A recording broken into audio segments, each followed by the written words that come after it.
some epic Hey everybody, welcome back to the Smokin' Studios for yet another live episode of the Rocky Mountain Cigar Show. Now, yes, we are back in the Smokin' Studios. It feels very good to be back in the Smokin' Studios, as last week we were the Amador Club out in San Francisco. Much love to the Amador Club. If you're ever in San Francisco, go to 550 Montgomery Street in San Francisco, of course. Go to floor 10, let them know that I sent you. You're going to be seeing me out there a little bit more. So you're probably going to maybe see me in the Amador Club a little bit more. Is the job that actually pays the bills is the job that is going to be sending me out there. So I'm looking forward to being out there some more. Thank you so much. Huge shout out to the Amador Club in every way. If you're out in San Francisco, definitely check them out. So hopefully you guys are having a great week. We have a great show now. This is Lee Marsh from Stolen Valor, or I'm sorry, Stolen Thrones. I don't know why I keep wanting to say Stolen Throne Cigars, and very excited to have him on. Now, I was not able to, we're just going to blame it on the post office. As much as we love to hate them, we can be a little bit more upset with them. They didn't get me the stuff here in time when I ordered it, and so I'm going to let Lee here explain what he's smoking tonight. However, let's go ahead and give him a big welcome in. So again, Lee, how you doing, brother?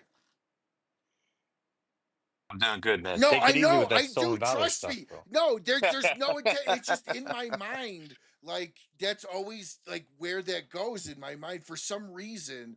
And That trust me, this whole that'll time get I was that'll get you hurt it'll around get you here. hurt That'll get you hurt anywhere, in and these it parts. fucking Yeah, should. In that's every right. sense of the way. So please, there's no disrespect on that. Nah, it's okay, It man. just kind of it the whole time going up into it, and everybody will tell you I usually always fuck up the intro. Today I don't think I did.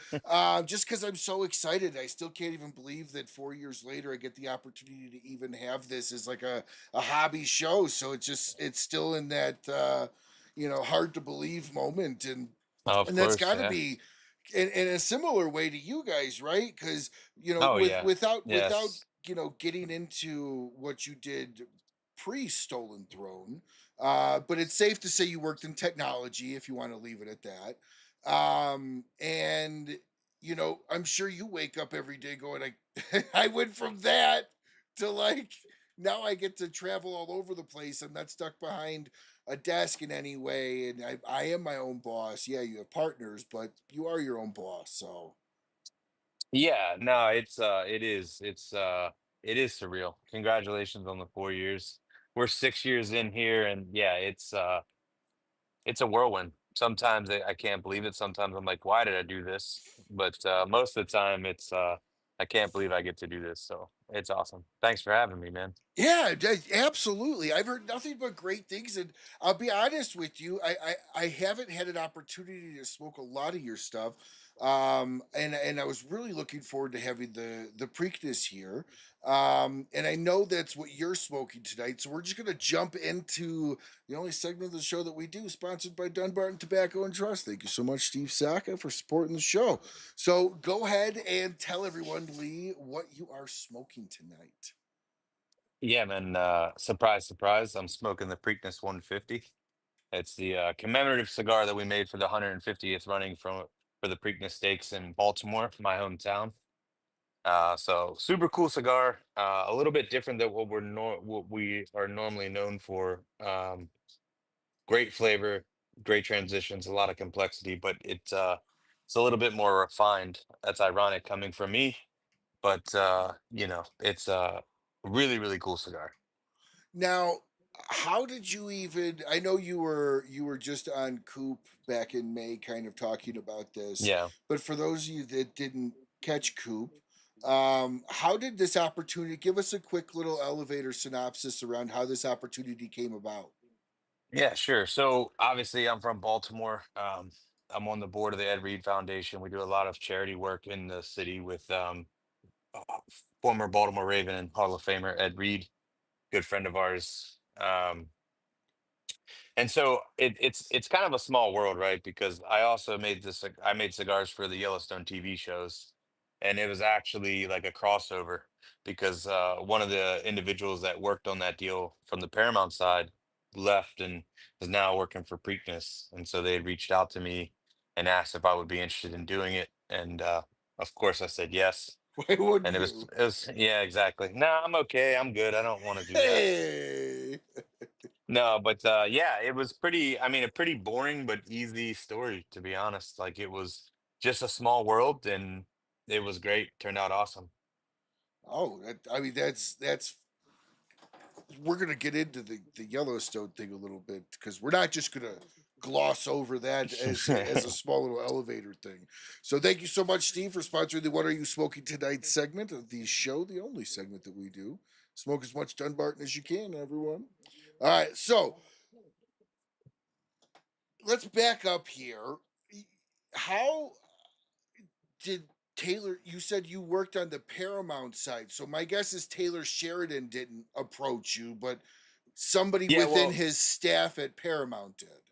no, so he's got a team of executive producers, one of which actually owns a cigar shop now.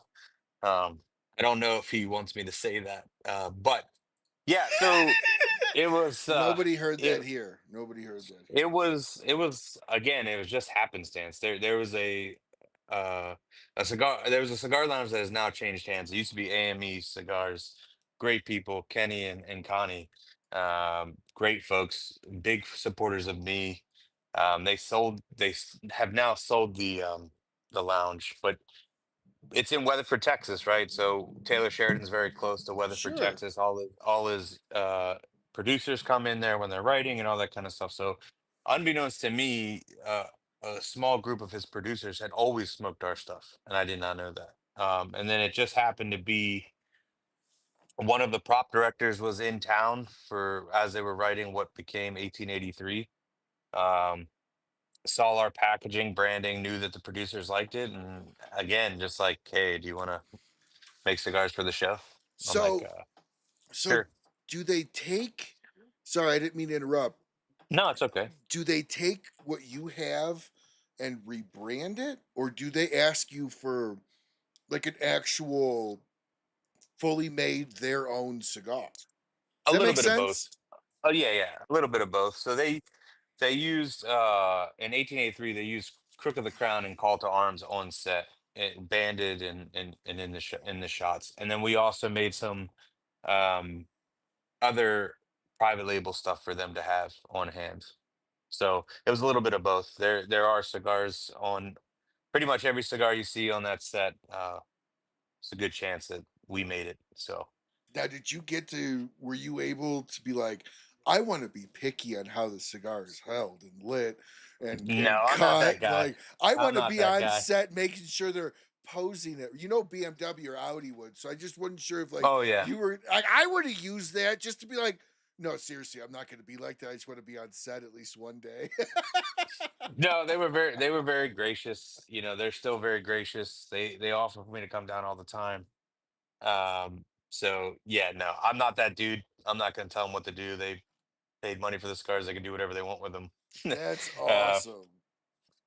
That's so awesome. yeah, it was a cool experience. You know, it's one of those things that kind of like again another surreal, just like happenstance. So I always like to tell people like I wish I had this really sweet ass story about it, but in reality, it was just right place, right time, and like opportunity. You know, That's an opportunity you say no to, and kudos to that's right. you. I mean, that's one of those like. Now, were you allowed to share that during the show, or did they So kind of make you wait? that was the weird thing, right? So like if you ever have any experience with a large corporation, especially a TV corporation, like there's a bunch of shit you can't do. And I'm not good with rules, as many will tell you. But yeah, they give you about an NDA and a contract about that thing. Uh, yeah, it was that was really weird, right? Because like we couldn't share anything. We had got all these cool pictures and like I didn't want Taylor Sheridan to own my house, so we let it go. But like we didn't share anything, and but like they could, which is really weird because it was funny. My mom actually called me like I don't know 4 or 5 weeks into the show as it's streaming, right? And she's like, "What is this?" She sends me a screenshot, and it's like 1883 presented by Stolen Throne Cigars. I was like, "That's pretty cool," but I have nothing to do with it. I have no idea where that came from. So no, I mean, in reality, outside of them telling me like what not to do, they were very easy to deal with, right? They just paid for cigars, asked for stuff to be done, they got it done, and we just moved on with our lives. Now, when you're making some of the private label stuff for them, uh, are they? I assume they're ordering copious amounts, or at least amounts to make it worth the Oh yeah, purchase. So yeah, then, that wasn't at a the end problem. of that, I assume what whoever wants to take them just takes them. Are they Yeah. like on set, like readily Well, available, like a yeah, food truck or a there's food cart? yeah, to a certain extent. There was some that were, curtailed for certain individuals, specifically, but yeah, for the most part, once they have them, they can do whatever the hell they want with them. That's so cool. So did that extend to 1923? Yeah, so there was some carryover. It wasn't as specific for them. I think that they had just bought enough of stockpile that they're just reusing and kind of going through what they have. But that is your Um, stuff in 1923 that Harrison Ford's smoking. yeah, yep. Dude, that's got okay. Okay, I'm just gonna geek out here for a quick second. Fucking Indiana Jones is smoking your cigars. Like Han Solo is smoking your like that's gotta be such a cool, like almost It kind of like a surreal thing, right? it is, but it isn't, right? And the fact that like it's cool to be a part of anything like that, right? It's with Taylor Sheridan, super good dude. He's printing money right now. He's killing it, right? But like in reality, you kind of like have to restrain the horses a little bit because it's like they don't ever tell like there's only been one scene where they were literally physically like these are all your cigars, like, and it's the saloon scene with Billy Bob Thornton, but like so outside of that, unless you're able to like peak a band or something, you just have to guess. But I'm like, I know I'm like the only dude they bought from for this, so it's a good chance, but you don't want to be like, yeah, definitely at this moment he was doing that because you don't know, right? Like you can assume, but yeah. I'd be telling everyone, yeah, the only one there was no. I'm just kidding. You're very humble and honest, and quite honest. You're humble and honest about the experience. I mean, just the fact that like you would have a celebrity graze up against your product in a way that they got to smoke a ton of them. So it's like after the whole thing, they're like, yeah, I really liked that. I'm going to throw that. Like just the fact that you have that in your repertoire of, hey, so and so might actually be a customer of mine because of that show. Like that's got to be like a really cool, like interesting feeling, It is. if that It makes is sense. interesting. It is interesting, and the guys will tell you like I'm really bad at that kind of shit because I generally just don't care. He's no different than you. Like we make cigars for people that love cigars. Oh, totally, So it's like totally.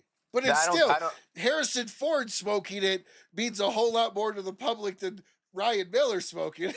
Maybe not. Maybe not because Ryan Miller actually bought the cigar. You know what I mean? So it's This like is true. you This know is true. I don't know. It's just for me. Like yeah, don't get me wrong. It was extremely surreal to be like. Um, Sorry, we've got work going on here at the old headquarters. Don't get me wrong, like it was surreal. Like you just sit there and you're like, man, I'm really doing this. Like I'm really a part of this. All right. But I've just never been that kind of guy, right? Like Let that's never been my MO. last question about it, then we're going to move on to the Preakness and kind of what that Sure. means to you. Did you at least give yourself 5 minutes to feel like I can't believe this is actually because because the sense of it, your business mind is what you've kept your head screwed on straight to not Sure. overly geek out, and I absolutely respect that. But it's kind of like when you have a wedding, when you're getting married, they always tell you, take 5 minutes and just kind of breathe and observe. Did you at least take that like and allow that geekiness to come out in you? Yeah, it's funny you say that because like the guys here. all the guys that work with me, they actually had an intervention because I was really bad at doing that. Right? They're like, no, dude, we're just gonna sit here and you're gonna soak it in a little bit. We're gonna enjoy this and celebrate it. And I felt like Ricky Bobby. Like they were like staring at me like I don't know what to do with my hands right now, carving it real good. No, I mean that's probably been one of my weaknesses, dude, in terms of like appreciating where we are and the things that we've been able to achieve as a relatively young company, right? Like for me, it doesn't feel young because it's exponentially aged me and all that stuff. But yeah, it was a cool moment, and I'm super thankful to my team here that kind of like forced me into that zone of being like, no, dude, this is pretty awesome. Let's fucking take a moment and kind of enjoy. Yeah, absolutely. That no, so congratulations on that. I appreciate Thanks, you man. kind of chatting about it. Now let's talk about the Preakness here. Now are you a are you a follower? Like, do you go to the Oh horse yeah. races? So like, Now, so I like will say, you're like this project was 100% different okay, because it was such a big part of my life, right? Like, even if you're not a horse fan, if you're from Baltimore, you watch the Preakness, or okay. you go at some point when you're younger and get hammered and shit faced in the infield. So it's like it was such a pivotal part of like my childhood and upbringing to be a part of something as big as the 150th anniversary was massive, right? Like, it's my hometown, it's where I'm from. I grew up watching and going to this race to then be, you know, inside the track rail, watching the races, being a part of it. Like that was surreal. That was something where it did take me aback for sure. So as you get approached with this, this is probably would you say this is much more on the higher caliber of limited runs that you guys have did because this is wasn't this your more expensive cigar you guys have launched?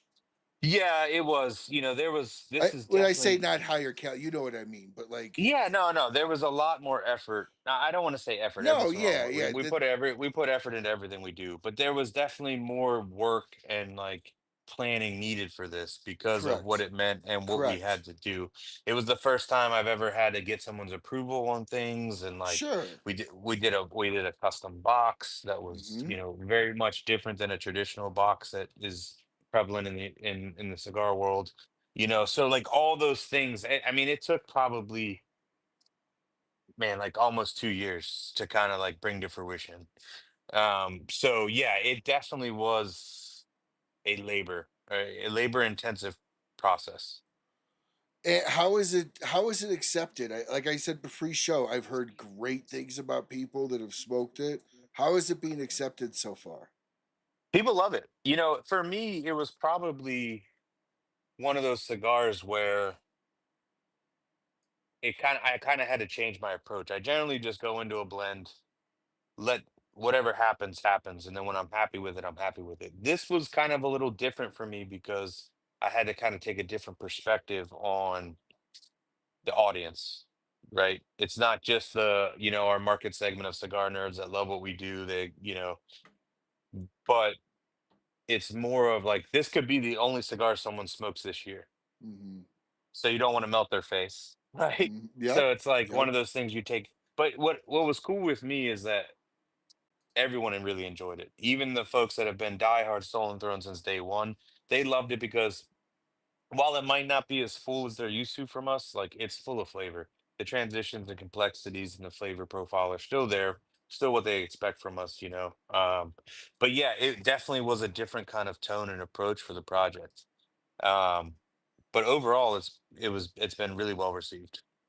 So is it gonna be like I know it's an LE, but you know as well as I do, LEs don't mean actual LEs. There's They annual do for us, LEs, though. there's okay. They do That for was the us. thing, that was the question. So was this gonna be a yearly LE or an annual No, it's LE? gone. Okay. It's gone. Generally, so we only do, unless it's a shop exclusive that the, purveyor wants to bring back, or like Argos, we generally, once something's done, it's done. If we say it's a limited, it's not something that we bring back. I never liked that kind of like, used car salesman approach to limiteds where they're like, oh, there's only so many, and when they're gone, they're gone. And then it's like, oh, well, we made a shit ton of money. So 6 months later, hey, guess what's back? Like I never liked that because it's, it treats the consumer like they're fools. I never Sure. enjoyed that kind of perspective of it. So generally, unless we state otherwise, a limited edition, once it's gone, it's gone. Okay. Now is in like, let me rephrase this for like a part two of that, and this is just gonna nail in the coffin it. Are we gonna see another LE Preakness? Not this blend, but another LE variation for the Preakness down the road? I mean, That's a different anything's, question. That's a different yeah, it is a question. different question. It's a different question. Anything's possible, right? Anything's possible. I don't have any plans at the moment, but that doesn't mean things change all the time, right? Sure, sure. Absolutely they do. Okay. And you also then have the 919 or the Castle 919, and that is an ode to My your grandparents, your yeah. grandparents, So that's right. yeah, so my grandfather passed away 10 years ago in May. And so we wanted to do something kind of special and kind of commemorate, just where we've come, what we're doing, and what we're building. So it's kind of an ode to my childhood in Baltimore. And this is, as Coop would say, this is the year of Baltimore with me, which is every year's the year of Baltimore with me. But I guess more so with the Preakness and now the castle being, purple and black. But 919 is actually my childhood address. Okay. So, yeah, so that's where the 919 comes from. Okay. And how has that one been accepted? It's awesome. I mean, people really enjoy it. We're really lucky, man. Like, we got a great support and great following that people generally believe in what we're doing and they kind of provide the support. I'm always a nervous wreck when I release a new cigar because you're like, oh, if everyone hates it, I'm just gonna crawl under a bridge, But in reality, we've been really lucky. Everyone really has really enjoyed it. Well, good. And so you guys you're in your 6 years now. What kind of has been PCA been like over since where you started to now? And I asked the question because you guys, we talked about this a little bit pre-show. I like the way how you guys have done your releases. You didn't come on strong, you didn't come on pushy. You came on with a blend. You crushed it in that blend, and then said, "Okay, the portfolio supports the ability to add another one." You crushed that one, and then you were so you've been Yeah. adding and building year over year, and that's a really smart idea versus coming out with three lines right at the beginning because now you're cash Yeah. strapped and everything. Well, there's a lot of things involved with that, right? Like I'm a contrarian by nature, so if everyone else did it, I'm not going to do this, even if it's the right move, right? Like that's to a fault. But like when we launched, I was like, why would I do three blends at once? Like no one knows who I am. I'm going to go into all these retail stores and ask them for shelf space, and it's much easier to sell them on one box that looks like that than having to do six SKUs plus with different sizes, different wrappers, and taking up shelf space. So we were very our efforts were very dialed in with what we wanted to do. We made the display boxes like you see there to only take up so amount of space, but allow the retailer to hold 40 cigars instead of 10 or 20, right? So that it made it easier for them to say, yeah, we'll give it a shot, right? And then just development time, man. I spend so much time developing our blends and working on our projects that I can't come out with a bunch of cigars at once. I don't know how people do it and spend adequate time with the projects because it takes, like I said, my development time is usually about a year and a half to 2 years. So like this idea that I will be pumping out three or four cigars at once is just insane to me. Now, I want to show everybody here this the Preakness box because you had mentioned that it was a little bit different than normal box. While we have this up here, we'll get back to the 919, but I wanted you to kind of explain to everybody how it's a little bit different than normal box. I think I see what you're talking about with maybe the flap in Yes. the front. Yeah, so it's a composite box and not a wood box, and it's actually a magnet close. So that lip has a magnet that keeps the box closed. Okay, okay, I Yeah. like that. Yeah, It's we a, wanted something a little bit different, a little bit more elegant and elevated because it was going to be grab and go, right? People are going to be grabbing those and moving on with their lives, taking them around the racetracks, whatever. So, we put a lot of thought and effort into the box. so. All right, so let me just make sure that everybody can see this. No, it's a really it's a cool. It almost kind of looks like a book too. Like you could put it in like Yeah, a bookshelf. It's got that nice little flap in the front. I like it. Um, so back to the 919 here. Now tell everybody what we're looking at here. This I know they're in paper bundles, but is this the box that you yeah, could buy as well? yeah. That's the display box for the retailers. So Okay, so that's what the shows up to the consumer stores. can't buy this. No, no, Oh. unless they weasel it out of their retailer, which has happened before. I'll get a call from a retailer, be like, "Hey, man, I need another display box." I'm like, "What happened?" It's like this guy came in and he's like, asked me for it. I said no. He's like, "What if I buy 5 bundles? Can I have it?" And then he's like, "Then I said yes." You So I'm really like, "Oh can't be upset about that. no, no." If someone comes in and offers you $1,000 for a box, give them the box. You know? So then are you gonna is this gonna be like maybe an event giveaway? If you're getting that No, kind of love no, for it. And the only no. We reason I don't give say it them. is because Coops displayed it here, making it feel like this is how you're buying Yeah. it. No, it looks really good there. Yeah, but no, we're not giving those away. They take actually take a lot of effort. We make them here, Yeah. because it's one of those things that we make them for all of our retailers that have, brick and mortar locations. So yeah, we're not giving them away. Don't start the ride that we're giving them away, because then my DMs will blow up. I want a box. I want a box. All right, everybody. So let's get to no, I'm just kidding. Well, no, I think that's cool. And again, this is the first year you've done two releases in 1 year at PCA, right? Am I wrong in that? I'd have to think back. I think probably. Yeah, that Yeah, I think so. I I think think so. so because when you Yeah. look at your history timeline, you came in with where to start. You had the The Stolen crook of the Throne, crown. the Crook of the Yeah. Crown, and then And you but had arms. the But that Call was to before Arms, we Three even but Kings, that and then you went to that Rojas yeah, well, we've always been with Rojas Cigars. or Rojas So Grand Opening. Sorry, yeah, yeah. So because I think we were, yeah, I think our first show, yeah. So we took a different approach to PCA. We were on the market for 2 or 3 years before we went to PCA. So we had a smart, good lineup before we showed up at PCA. We had the smart. demand to be there and all that kind of stuff. And it was actually pressure from former board members that we know that were like, "You need to be here."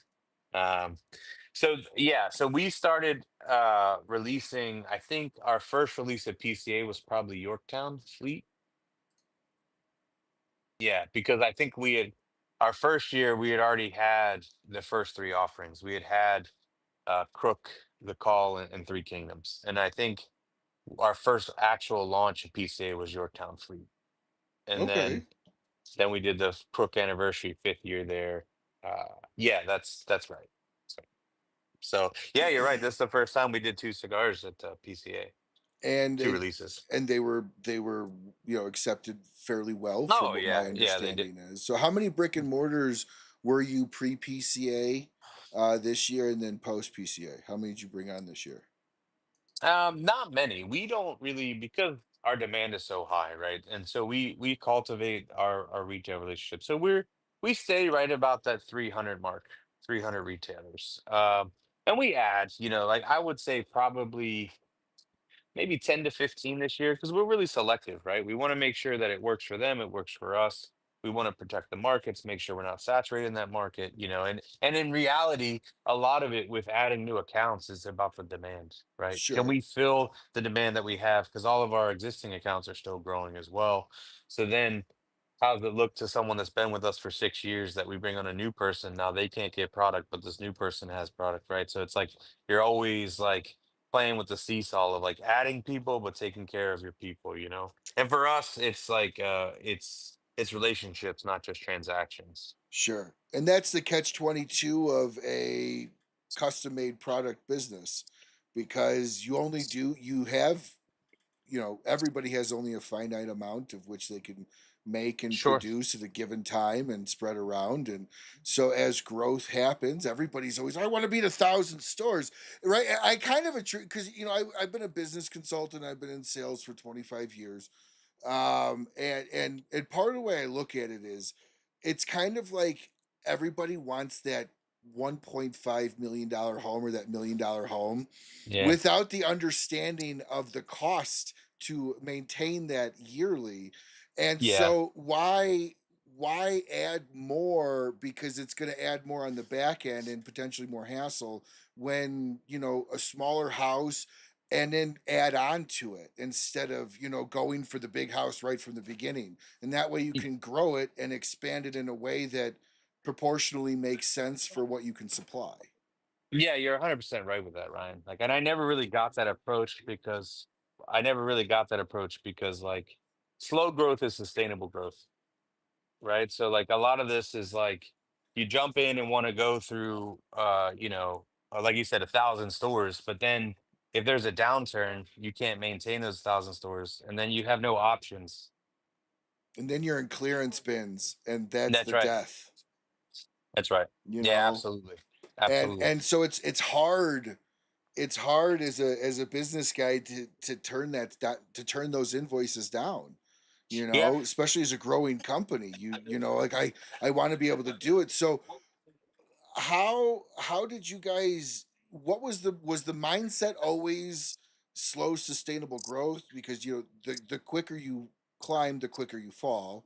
So was it always that mindset, or did you kind of have the partnership to develop that? Because you had said that you wanted to kind of just go go go, unless I Yeah. misunderstood you, and then you No, you I mean kind the of team the with the team kind of like when I started the company, it was kind of like we didn't know what to expect, right? And then so the we let the thanks, fruit Paul. bear where we choose, right? And so and then at that point, my plan went out the window like 5 minutes into the company, and so because the crook blew up, right? Like because in my I'm always I'm always honest with people. Like my thing was like I wanted to sell like 20,000 cigars our first year. If we could do that, I'd be happy. That's not a lot of cigars, right? Like, um, but it's like we sold 10,000 our first 10,000 cigars in like 3 weeks. So I was like, holy shit. Oh, hold So on, hold on, hold on. We're gonna touch that real quick. Wait a second. Wait a second. You put in 10,000. That's a good. yeah. That's a big freaking order. Well, That's a huge self gamble. That's a lot of wait, money, and you sold them in 3 weeks. yeah. So the goal was to sell 20,000 cigars our first year. We ended up selling 100,000 cigars with one cigar and two I was sizes. gonna say you did half Yeah. your yearly goal in 3 weeks. Like, Yeah. again, So kudos. in that moment, like we were like, oh shit, what are we gonna do now? Because you guys, because you can't just make more cigars, right? No, you can't. So like, um, so yeah, it just changed everything. Like very, very quickly. You, Like then we were just like, oh boy, now we have to put out the fire, right? Because it was just like the perfect storm. We launched, we had some really good retailers that got behind us early, and then we had gotten some really meaningful reviews very early, and it kind of like all hit at once, and then it just took off, and we've never stopped ever since. That's why I'm bad at taking in the moment because I never get a chance to breathe. you had your Jaws moment. We're gonna need a bigger boat. That's right. No, Yeah. that's No. awesome. That's Absolutely. that's awesome. So please tell me you took a couple minutes to go. "Oof, we blew our own half year quota in 3 weeks. Like we hit that, I didn't have and a chance to. I didn't have a oh, chance to. I was like, oh, what are we gonna do? Because man, we then it's gotta like, teach you to sit back and smell the roses a little bit, Lee. I know that's my that I told you that's been a weakness of mine, right? But in reality, it's like then you're like the traditional business side kicks in. You're like, stock out's the worst thing that could happen. Holy fuck, I just stocked out. So like, Yeah. what am I gonna do now? Like, okay, thanks. But And that early on, though, stocking out that early on isn't that much of. Now you stocked out at 10,000 fucking cigars. That's the surprise. Stocking yeah, out that early isn't. It's how quick can you recycle that? So did you Exactly. already have like as the orders are going out, did you were you like instantly looking at because I know you're a numbers guy, you had said that pre-show. So my guess is you had this in an Excel spreadsheet of some kind, you had Oh some sort yeah. of an I had a inventory, macro. and Yeah. you're watching it go either a number go up or a number go down, however you had it set. Are you instantly now on the phones to get more? What kind of Oh like yeah. Like we had what to was your like run time for another 10,000? well, like we were already starting the continuing production style, right? So like we were gonna be probably 4 weeks out, 4 to 5 weeks Okay, out. that's So not it's like bad. That's not it's not bad. terrible, but like when you're hitting that wave and like you have no experience, you're like, fuck, is this gonna be dead by the time I get more cigars in? You know? But it didn't. And unfortunately, it's still going I mean, not unfortunately, but 6 years later, we're still here riding that wave, right? Where we're selling out and we're making more. I used to say like we did 10,000 cigars. Now that's not even like, what we bring in now is absurd. But it's when you looking back, I just remember being in that moment and be like, man, we just sold 10,000 cigars in like 3 weeks. So you're like, fuck. And then you're like, okay, well, how do we keep this going? And then your phone's ringing every day, like, bro, I need more, I need more, I need more. And you're like, okay, I don't have any more, but we're working on it. So, and at that time too, it's like you're hearing from retailers like, oh, they don't want to deal with boutique brands because of stockouts, because of inventory, because of like here today, gone tomorrow. So you're trying to like reassure them and all that. But yeah, it was wild, man. That first year was insane. Oh my gosh, dude. Like the conversation I would have had listen, Mr. Retailer. I just forked over a fuck ton of money for 10,000 cigars. That's how much I believe in. It's not my fault that they sold through that quick. You guys Yeah. did a great job selling it, and I commend you, but it's not like I only had 1,000. Like, come on. Right. Like, I tried to stock up, but Yeah. that's a huge, kudos to you guys for that because again, your projected figures were you were going to be happy with 20 in a Yeah. year. And Yeah. Because then in that mindset, right? Like with 20,000, that it's means like, you bought okay, half a year's supply. yeah, we got through we got through a couple, another production run. We are getting a little foothold. We did not expect what happened, right? No And one it's really it's just does. No one really no, does. no. Because how could And you, right? You don't. I mean, you you believe in what you're can't. doing. Obviously, you Sure, believe you sure. believe in what you're doing, but to have that kind of success and kind of then maintain it, right? At some point, you're waiting for the shoe to drop, and we've been really lucky with the support and the relationships with our retailers and our consumers alike that hasn't happened. So like we're very lucky with that, and it's allowed us to scale the operations and focus more. Like I said, we talked pre-show that now I'm full time. We got some other guys that are full time now, and it's scaling up. So yeah, it's been a wild ride, man, and that's probably why I'm really bad at taking in the moment because there's always more shit to do. Spoken like a true business owner. Yeah, Plus, you really taking in more than 5 minutes breeds complacency, and you never really want sure. that. You only want that like one hit wonder of that feeling because you don't Yeah. you don't want to feel that feeling again until you achieved another milestone, and then you take another one hit wonder of a feeling until the next one. So Yeah. that's the way I kind of look at it. Is just a series of small little incremental memories that just build on themselves. So 20 years from now, you're like, I remember 3 weeks in, 10,000 cigars. And then we ordered 10,000 more and they were gone in 2 weeks. So how Yeah. quick was your reorder gone? Very quickly. So it's like we were Was the just like reorder sold out before you got it?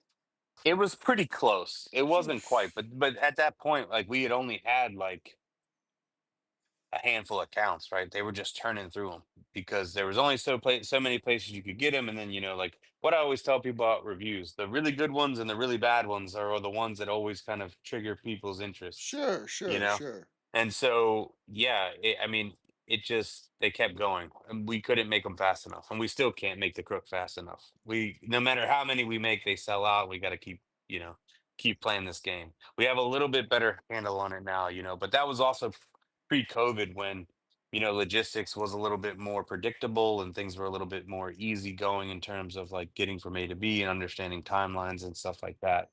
So yeah, there's been some flexibility, but yeah, I mean, it's with the Crook and our other blends, like it hasn't really stopped. Yeah, that's a great thing. And in fact, Richard has a question here.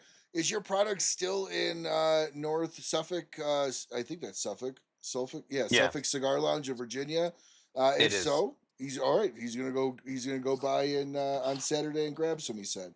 We have another one, Absolutely. Matt, telling everyone go to Oakland Tobacconist and get Eric. yourself a sample pack. And then let's see, what's past is great. Yep. Okay. Um, so I want to kind of I started at the beginning because I really want to understand this huge for you guys rise, and quite frankly in the cigar business is a takeoff right from the beginning, and then COVID hits, but then the COVID cigar boom grows. What was that like? Was that exponential for you, or since you guys, it sounds like we're already on the up, did did that stay the same? Does that make sense? Oh yeah, I mean, it took it to another You level. hockey sticked? Even though we were already on a good trajectory, that just exponentially increased that, right? But that came with its challenges, right? Because it got harder and harder to get stuff from A to B. It got harder to get Sure, stuff in the country. It gets, all that, all those things that kind of became a ball of wax with that. And like yes, most brands, we did see a big rise during COVID, and like, sure, you're always kind of apprehensive about enjoying your success during a pandemic or a negative time. But we were lucky. I mean, people were at home smoking cigars. I did probably about a Zoom a night with random people because we were so bored and not doing anything. We were just smoking cigars and talking to people. Um, but yeah, I mean, that trajectory, and then it just kind of got on steroids after that, right? Like with the boom during COVID and the pandemic. And thankfully, we're very lucky that hasn't really slowed down. We continue to see growth, and I think that's really due to, like I said, our relationships with our retailers and the markets that we're in and the consumer following for sure. But yeah, I mean, as far as like you hear all these tales about people having to like sell cigars out of their trunks and like hit the road and do all that. I was prepared to do all that. And we did a little bit of that. We did a little bit of that, but like really the majority of it was unnecessary. you did it the Like, easier way. well, I mean, Without even really trying, other than the fact that you made an incredible cigar that sold itself. You did it the easier way. I mean, let's be honest. yeah, we just played our position, right? It just came Exactly, to us right? kind of, Like, so we got really lucky, and that's the same yeah. thing with like Can't when I talk that about can't like be held PCA against you. and PCA, like that's the thing when you were asking like how PCA has been for us. Well, because we did it a little different, like we had You demand did. before we went there. And so every year we're swamped, like the booth is slammed, right? So it's like it's it's a lot, man, but it's something that we're obviously thankful for. I mean, we bust our asses, but we acknowledge that we caught a little bit of luck too. So, as your what was the significant problem pre-COVID, and what was your major COVID problem? Was it the same, or did it kind of change? No, I think pre-COVID, right? It was just kind of figuring out expansion, figuring out our demand, figuring out like how to manage, and you keep trying to like fix this monster into a program of like, okay, we're gonna use burn rates, we're gonna do X, and we're gonna do Mm. Y, we're gonna do forecasting, and all that shit goes out the window. Because like no matter what, like I'm always really honest about this. Like I'm an executive MBA and I've yet to make one forecast that was accurate. Because every time you think you're planning it out, something else blows up and takes off. So then you're like, shit.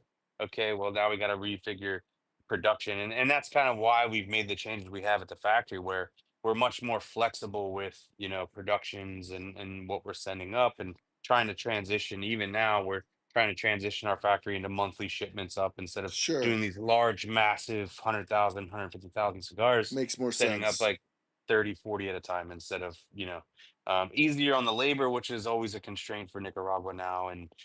But, to go into COVID was logistics because ETAs were just a guess. You didn't know when things were going to get to customs. You didn't know when customs were going to clear.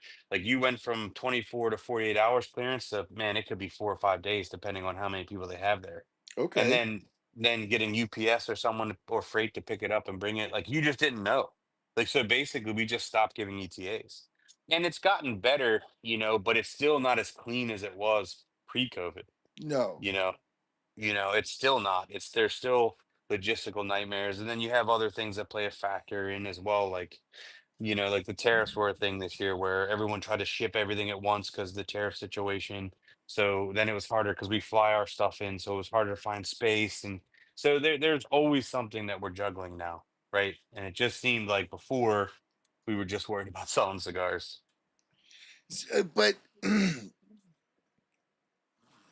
as you guys are, obviously logistics becomes more of a problem. I think you guys doing the monthly makes sense. You spread out the potential loss rate for any reason, or potential hang We're up trying to, rate of yeah, we're something, really, really in trying to case something gets maximize hang up. labor.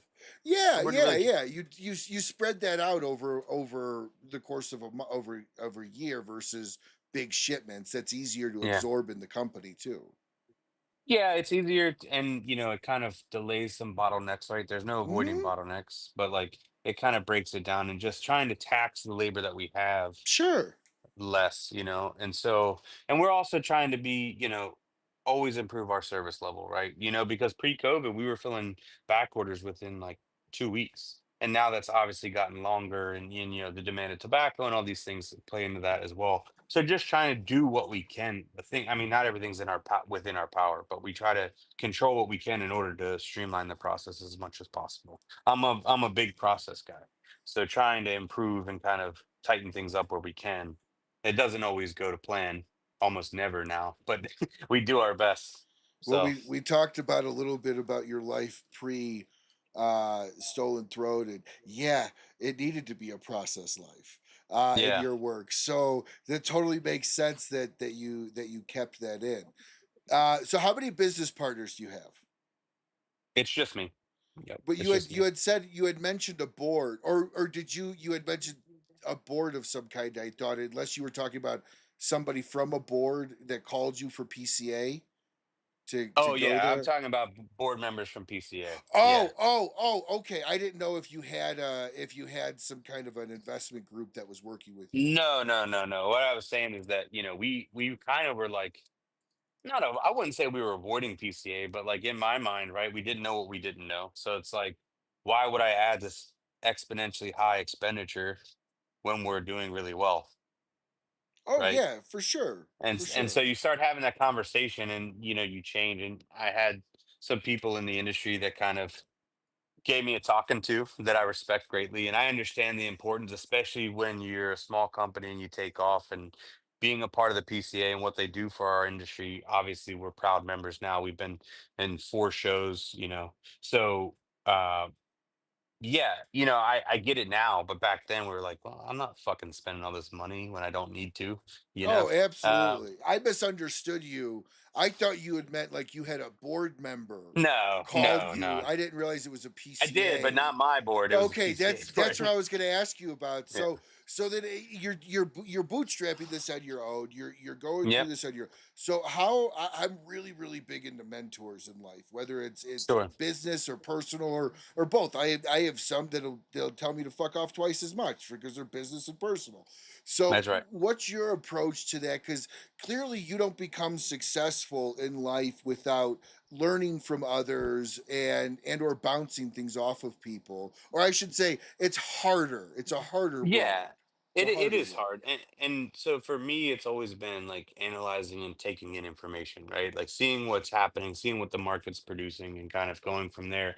And of course, you have people across you come across that kind of add to that process, right? Mm, Like Noel was really honest with things that he had done, wrong that he wished he didn't do, and kind of gave me some insight. And I'm big on listening when people tell you things, right? And we've had, other people, mentors, people I respect in the industry that also give me advice as I'm going along too. So, and in return, I try to do that we get a lot of brands that reach out to us and ask Yeah, pay it questions or forward. look.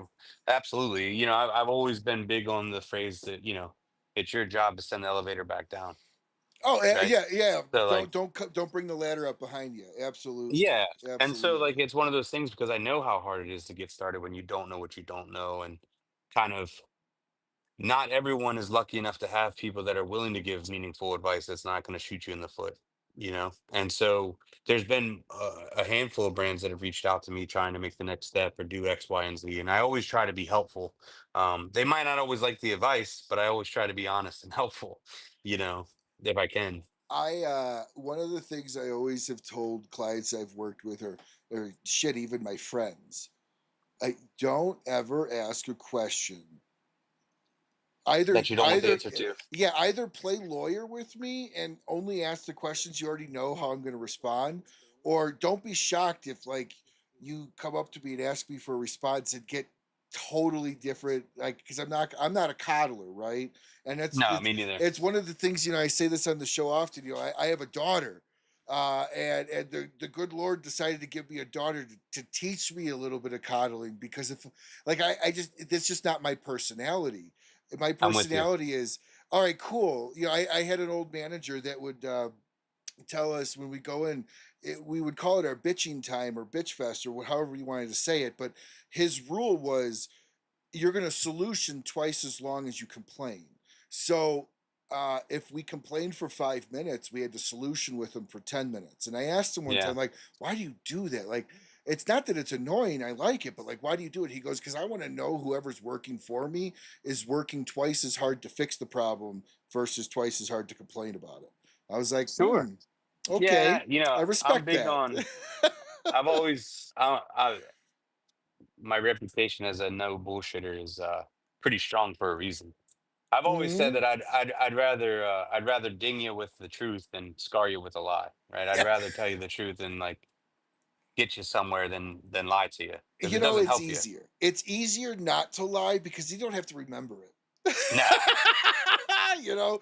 So, okay, so as you're building up, who have been inside the cigar world some big inspirations, or not inspirations, but influences on the business, people you've called out to, or if you want to share that. If not, that's totally fine. yeah, But no. I mean, there's um, been, this industry is full of people that really care about what's happening, and you know, it. absolutely. I I just did an interview with PCA Magazine the other day, and I kind of explained it like a timeline. Like we're all interconnected, whether we want to believe that or not. And there's people that play a role in who comes behind. And I've always said, without like Tatawahe or Lugione, like there would be no Stolen Throne. Dion and Pete were those guys that I looked up to that I really liked what they were doing. You know, I'm cool with both those guys. I'm lucky to call Pete a friend. He's given me some advice, and so I try, like I said, I try to pass that along. But we're all interconnected, and that's one thing that like I'm mindful of, and I was mindful of when we started this business because sometimes like boutique cigar companies get a bad rap, and it's because of there are some charlatans and fly by night folks that kind of burn some retailers, and Shysters.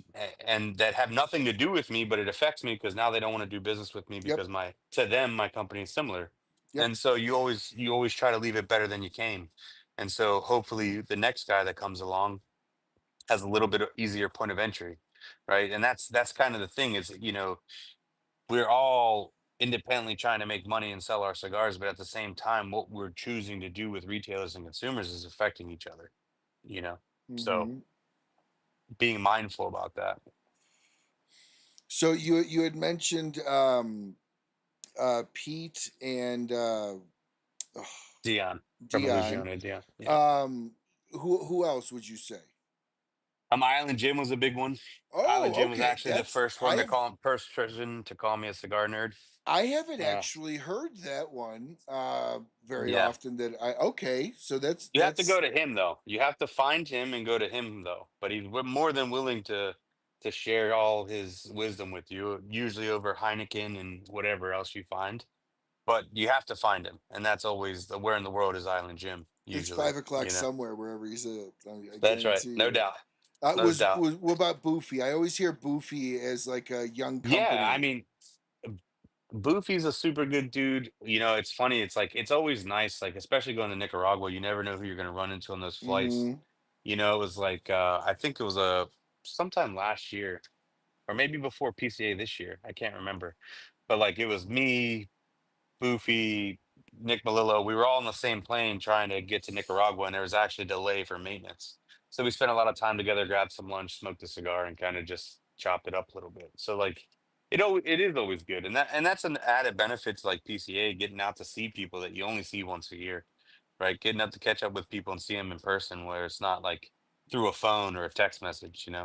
Yeah, and for non-business owners, you might not fully understand to have somebody layover time with two very successful business owners within inside the cigar world, Matt Booth and Nick. That's invaluable. Like people pay thousands of dollars for that type of session, and so to grab something like that, it's obviously you take the most in of it. You ask as much question as you want. Who was more open? Well, careful. I can't say who was more open because we all know who that is. But who was more open business wise with you around I mean, in that conversation? Like, how was they're that both dynamic? both very honest people. No, I'll yeah, say we that. all know that Boofy's honest. 10 minutes in, the first time he's ever on the show, talking about blowjobs. That scans. That scan. Yeah, that scans. And you So will acknowledge him. If you're doing something and he walks by, you will acknowledge him, or he'll grab you in a weird man hug in the middle of a conversation. That will happen. yes, yes, he will. He takes full advantage of it. He goes, "Ah, it's cool. We're friends. How you doing?" Okay, so where do you kind of see Stolen Thrones going to your 10-year mark? Like you guys are at six. You guys have been crushing it. You had two releases this year. This was the first year you've done a dual release. Is this like an expectation now going forward for you, Fuck or no. okay? So Fuck like so no. like so like so like where do you kind of see the next 4 years of Stolen Thrones looking like? For me, like that's always a tough question, man, because every day we try to be a little bit better. We always reserve the right to be smarter tomorrow than we are today, right? So, for me, I never get caught up in these like, oh, I got this 5-year plan, goal plan, because sometimes you get lost in what you're chasing and you lose the day to day and really what you're building towards. So for me, hopefully we're still here doing what we're doing and building the way we are. We're expanding, we're doing so much now with our distribution side of things and um, you know, just continue to grow and do what we're doing, and maintaining the quality and product that we've become known for, right? That's really the end goal is to continue. I always tell retailers when they join up with us, like, it's a weird thing to say, but I don't give a shit about this order. I care that in 5 years you're still ordering cigars from us, Oh yeah, right? yeah. Most Yeah. again, something that most people don't think about. It's great to get that first 100 box order, but that first 100 box order's got a lot of acquisition costs to getting that client to even order that 100 boxes. Well, It's not to the second order that you're really making money as a company. well, It's that and it, reorder. well, in reality, it's your approach to things and how you view that. Like for us, you're not an accountant until you've ordered 3 times. I mean, there's a lot of people Okay, there's a okay. lot of people that can sell a cigar once. Can you sell it to them 3 times? Okay. So would you so when I ask if I ask you if you have 100 accounts, that means you have an actual 100 shops that have reordered. You That's just right. don't have 100, with 10% of them People, being virgins to yeah, the people to that the bought from brand. you one time, Yeah, right? Like, okay. So that's a high standard actually. well, I mean, That it proves shows the that you're point, not right? trying well, that shows you're not trying to pad your own fucking numbers and make No, yourself, I'm in 500 shops, but only 100 of them have actually ever reordered. You're right. yeah. Are you really in 500 shops? Well, and there's a reason we look at it that way, right? Because our product has a high opportunity cost, right? So that's why we don't just add every store because in reality, if it hurts me more than it helps me if I get a store that only buys once, right? So they've tied For up inventory, sure. they tied up time, but that inventory could have been turned twice now somewhere else, or you Correct. know what I mean? So you got to be mindful of that. So this idea of that, like people just want to cast this wide net and be in every store, to your point, is like, well, how do you maintain that, and what's that really costing you to do that? Mhm. And so we're going to get into some questions about you outside of Stolen Thrones, but oh, I was going to ask it. I lost my train. Walk us through really quickly.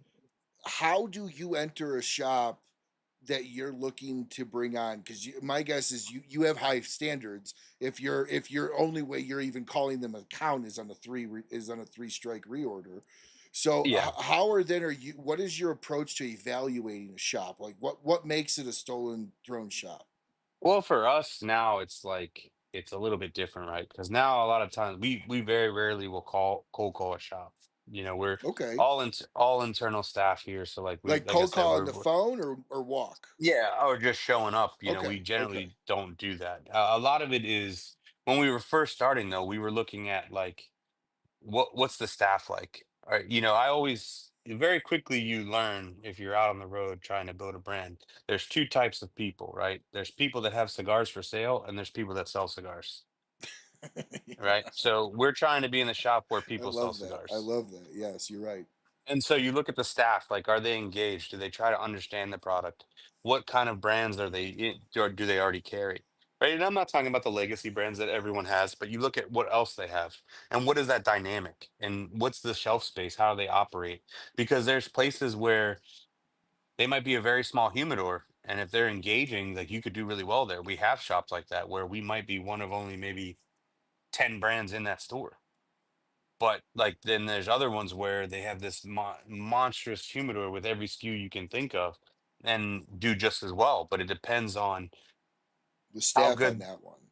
how good the staff is, how good the staff relationship with their consumers are, right? Mhm. Like one of the best things I've ever seen is like I hate to give him a shout out, but Tyler from Smoke Ring in Houston, I hate to give him a shout out. It's gonna blow his head up. But his trust that he has with his consumers, my guys always fight who gets to come with me to do that event because they don't have to sell a single fucking thing. They walk in, Tyler goes, "You want that one?" He goes, "Okay, I'll take two boxes." Like that's so, but that's trust that they've built with the consumer. Sure. And that's also you made a really good, interesting point. I haven't heard it put that way. There's shops that have cigars for sale, and then there's shops that sell cigars. And the ones that have stuff for sale aren't the ones that you necessarily want to be in. Those are the No, legacies. Those are the autopilot ones. You want the sure. guys that you could build the relationship with, the quote unquote, whether they have tobacconists, but the retail partners within the store management, because it's also those shops that are interested in making those sales. It's those shops that have a tendency to fall more open to a boutique line because they're Well, willing to kind of challenge their clientele.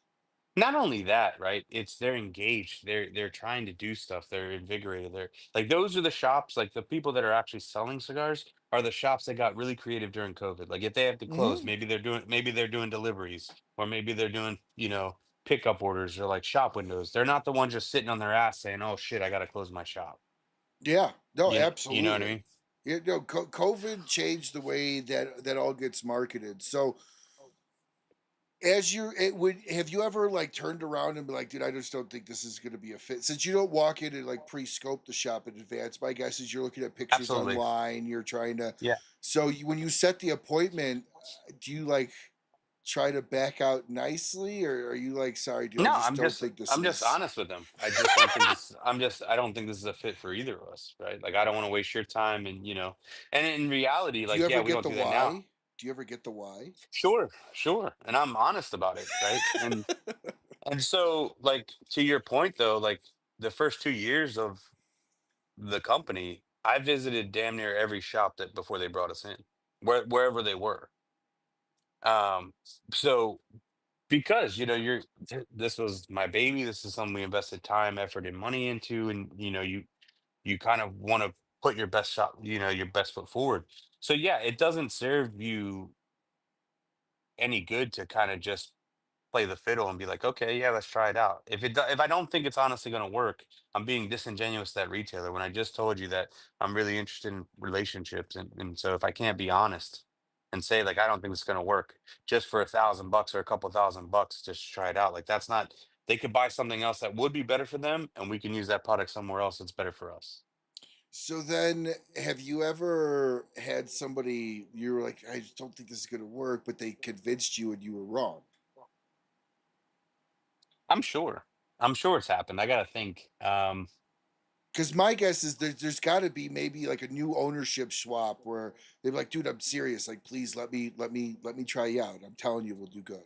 Yeah, I could see it from that standpoint. Maybe not like a new shop that we've just Hmm. brought on, but there's definitely been that like new owner, never been in the cigar industry, never owned a shop, and then I was kind of concerned, and they were like, "No, like let's try it out," and like it kind of, So it I did like work that. out. I So like that though because it that says that you are open to kind of bending your trade of thought until it's burned and proven otherwise to give of somebody course, that opportunity to bring you in. And maybe they're trying to itch into the boutique world. So I like that. I like that willingness to bend a little bit. Now I want to kind of move forward to a little bit more about you. So who is Lee Marsh when you are not stolen thrown cigars, Lee Marsh? What do you like to do? What are your interests and hobbies outside of this? man, I'm always stolen Throne Cigars, I but know, I know uh, that, I know that, but no, but I'm a dad, right? So I have two young kids, and I try to spend as much time as I can with them. That is probably the one.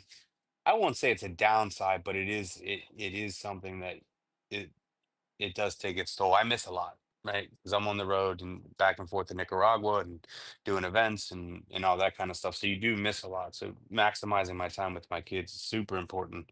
That's where I spend a lot of my time. Um, I'm an avid sports fan too, so we watch a lot of sports around here. Yeah, man, I'm just a normal dude that just happens to make cigars. I just so are you willing to share? Do you have boy or girl or ages? You don't have yeah. to. Yeah, and I have a boy and a girl. My daughter is she just turned 7 and my son is 3. Okay, so far from smoking age. Yeah, my son, if my son had his way, he'd be smoking right now, but yeah, they're far from smoking age. You gotta get him a cigar chewy. So you know what Yeah, those you know those. So my I have a 4-year-old, 4-year-old okay. daughter, and she has these little like straw rubber chewy things that she'll want to chew at every once. Not so much anymore, Yeah. but we would always go out for a walk, and she'd be like, "Dad, I want to have a cigar with you." And so that she called her chewy a cigar, and she would Yeah. hold it like a cigar and act like she was cutting it like daddy and everything. It was really cute, but. No, Uh, it is awesome. It is because they come up here and they mess with the guys. Brooks, my son, he acts like he runs this joint already. He yells at the guys and grabs the first thing he does when he gets here, goes in the humidor and grabs a cigar, just like his old man. But it's funny, it's one of those things where I'm happy to get to see this, and be a part of what we're doing. And we're very close here. All the guys here, I'm very lucky. I like to joke and say that I'm the king of the island of misfit toys because all these dudes show up and they never leave, so I give them jobs. But I'm very lucky, man. I got a group of guys. Sean just laughed. He's here working. He heard me say that. But no, I'm very lucky, man. The team that we've built, we really are a family. I get to work with my best friends every day, and it's awesome. And they put up with my bullshit too. I'm not the easiest to work with or work for, but it's that's the cool part. That's what makes it easy. Even the hard times, that's what makes it easy. Is I got a great team, and they have my back, and they care about the brand. They care about our retailers and our consumers. And generally, when we disagree, is they're championing the cause of the consumer or the retailer. So yeah, man, it's wild, but we do everything together. So it's like when I say I'm always stolen throne, we're always around. We're always doing stuff together. Well, that's kind of the part of a family owned business is it's always it never turns off. It never stops. And that's where, trying to have that work life balance of turning off it's hard to do. But I want to touch on something. You had mentioned your daughter's 7. That Yeah. means you started this when she was a year. Yeah, like a fucking idiot. Actually, before that, tell us so tell us about that. so So yeah, we've been on the market for 6 years, but there was much more time Oh, involved with development before yeah, that. Right? for sure, for Yeah. sure. So at the time we were actually launching, Remy was just about to be born. I was finishing up my executive MBA, and I decided on top of that, let's start a company. Right. So like I have all this extra free time with a kid coming and finishing up school. Let's start a company. So yeah, so literally her entire life we've been making cigars. So Um, yeah, it's been interesting. So It's been tell us a little bit about that dynamic. Was it like was it all gung ho for the business? Was it a hard thing to kind of maintain and manage in the beginning? oh, it definitely was. Now I assume it's a little bit more structured and laid out with the family. But in the Yeah, beginning, it's so in the beginning it was super difficult, right? Because you're a parent. I'm also working a full-time job and running the business, right? So there's a lot of sleepless nights and max. I just slept less, really, because I didn't want to take time away from my kid. So I I just just slept slept. less. I love that. Yeah, I just Hey, slept you know, less. as dads, we just do. Like Yeah. it just is. Like it is what it is. We just do. Yeah, and you try to be present, man. That's the one thing is like, so now you're right, it's much more structured. I try to have a pretty much a normal, now that we have like a physical headquarters where I come in every day, just like you would go to work, right? So like I take the kids to school, I come to work, I try to be home when the kids get home from school. That doesn't always play, right? Like, there's stuff that's got to get done. But I always try to maybe go home for dinner and come back when they go to bed or whatever. But I try to have a little bit more structure so they know I'm here because I travel too. So when I can't be home, you know, so I try to make up for that as much as I can. Now seven, they're in school. Three, not so much unless they're in a Well, he's in preschool or school all day too. daycare. Yeah, he's in school Um, all day too. Yeah, so so then are with them being so young, are they coming on the road with you at all? Are you traveling with them where you're doing a an little event bit. on the weekend and then doing some family stuff for a few Yeah, days? yeah, we've done that before. We've taken them on the road where maybe I'll do an event. That's a big benefit of owning your own company is that a little bit of that freedom. It is, yeah, it is because you get to do cool stuff, and I try to block out some stuff that we just do. So like every year before, like the big trip for me, I spend most of the month of February down in Nicaragua, like most manufacturers for the harvest and all that kind of stuff. And so before I do that, I always take the kids to Disney for a week, just us. We just hang out. We don't do any business. We just put the kids 24/7 in Disney. So you try to make that time. But yeah, we've taken them on the road before, and maybe like I've done an event Friday, and then maybe we went to like Hershey Park on Saturday and kind of done some stuff, and or try to anything up in the Northeast because I'm from Baltimore. The kids will go to my grandmother's, see my grandmother's, and then we'll do some stuff. We're going to the Savannah Bananas game this weekend. Nice. That's So we got fun. that going for us, and then we're heading over to we'll be at Ravens practice on Sunday. So yeah, so I try to do some cool things and make sure that they have as much time with me as possible. Because you do, like I said, man, that's probably if there is a quote unquote negative, it's you miss a lot. You spend a lot of time away from the kids. Now, is your in a perfect world, right? Again, perfect world. Is this something you would like to leave to daughter or son? Yeah, I mean, Foresight. If everything works out, is that kind of like a end goal on your timeline? no, that's up to them, right? Because I one of the things that I hate the most is hypocrisy. Right? So I can't say, go be who I went and did what I wanted to do. Out of nowhere, I started a cigar company. So then if this isn't what they want, I can't be a hypocrite and be like, oh, you have to take over the business. Well, let me I rephrase that. Would you like for them to want to? yeah, of course. I'd love for them to take interest and want to do this. But if they don't, that's okay too. Ideally, yeah, you'd want to build and be able to spend that time and kind of have that different relationship and kind of added benefit. I think that would be great. Maybe not so much in the moment because working for dad, but in reality, that of course I would love that. But at the end of the day, it's whatever they want to do. If they want that, then awesome. If not, that's fine too. Now we have a question from Bruce. He says, "Does your wife?" Or he asks, "Does your wife work in the company or outside of the company, or is she a stay-at-home mom?" No, she does not work in the company. She's a DPT, so she's a doctor of physical therapy. So, and the funny story is when I started this company, she thought I was just fucking around with my friends. So now her opinions have changed of over the last couple years. But You yeah, at the beginning, I was just fucking around with my friends. you know what I hear though? I feel a little bad for the kids because they're never going to be able to get away with cheating in any way in schoolwork because you No. have an MBA and your wife's a doctor. Like let me see, you're going to understand. Like me, my daughter could probably totally bullshit me through some science thing at some point, but like with you guys, like It's kind of like the nurse, you're not really sick. Get to school. Like, you Yeah, didn't do this they're right. screwed. You use Chat GPT. I can tell that you didn't write Yeah, this. yeah, they're screwed. They're screwed. They are. But like it sounds to me though, you would be the type of parent, or even your wife. You guys are very highly educated. You have an MBA. Your wife's a doctoral degree.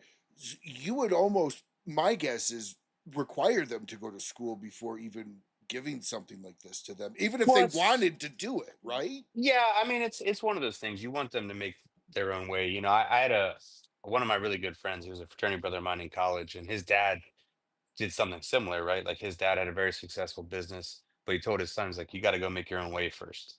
You Hmm. can't come, you're not going to come just right here and do that. You got to kind of make your own way in the world. And we're lucky though, man. Our kids love learning, they love engaging, and they love to read, they love museums. So like it's not really a heavy lift. We have some like old school kids. They do love their tablets, but they love to play outside. They love sports. They love to do stuff. They're very active. We're very lucky in that regard. But yeah, I mean, ideally, you want them to go off, get their education, become their own person, because then they have something to add to the business. You don't want them with this mindset Sure. of just like, I'm going to come and just work for my dad, take over my dad's business. Like Yeah, Dale you don't Joe want back. that It's a family business. you don't want that nepotism, because that doesn't breed trust in within the company too. So would you make them sweep floors in the beginning? Like, you're starting at the Absolutely. bottom, like you're Yeah, gonna they you're wouldn't gonna work. sleep on a cot type thing like your dad did? We've kind of already lined that up. They're not going to work for me at all. They're going to work for somebody else here. I can't do that. um so would you like, I'm just curious on kind of like your parental philosophy with that. As your kids are going through school, are you going to like softly introduce the family business? Hey, I want to work for you on the weekends. I want to get a, like, when I'm 15 or 16, pack cigar. Like, are you going to have that open to them if they want to earn a little bit of money that way? That's a good question. I don't know. I haven't gotten that far yet. Maybe. I mean, I could definitely see myself taking them on the road for events and having them. They're here all the time now as it is, so I could see them participating in shipping and that kind of stuff, or checking stuff in. Like the labor intensive stuff, like checking in cigar orders, is pretty. It's pretty stressful. I mean, the guys and I have been here for 2 days straight checking in cigars, so it's you know, yeah, I could definitely see that if that's what they want to do. But you don't want to. I don't know. Again, I'm not a hypocrite, and I would hate someone to force me to do stuff. Oh Because even yeah, if I no. If even they said to you, because even "Dad, if I I want to liked work for it, you this summer," yeah, because even if I liked it, I'd tell you I hated it because you made me do it. Yeah, no, that's always an option. But to be honest with you, that's a good question. I haven't even thought about it. yeah, that's gonna come quicker than you thought. I feel I like know it. yesterday. I mean, I'm not telling you anything you don't know. I'm sure you feel this. I feel like yesterday my daughter was born, and here we are. I just did, celebrate her You fourth do, man. birthday. I don't really get caught up on the concept of time as much. But when you involve children and when you watch your kids grow, it just that exasperates the concept of time. It just goes so quickly. Because I like you, like I just feel like my daughter was just born. So my daughter and I are 4 days apart. So she was born 4 days before my 30th birthday, and I just like look back. I'm like, holy shit, she's 7. I remember like rushing to the hospital. You know what I mean? Like it's crazy. I didn't The even get a concept of birthday that year. man. She was my gift Yeah, every year. I was gonna say you got the best. You got the best Yes, 30th present you could ask. absolutely, absolutely.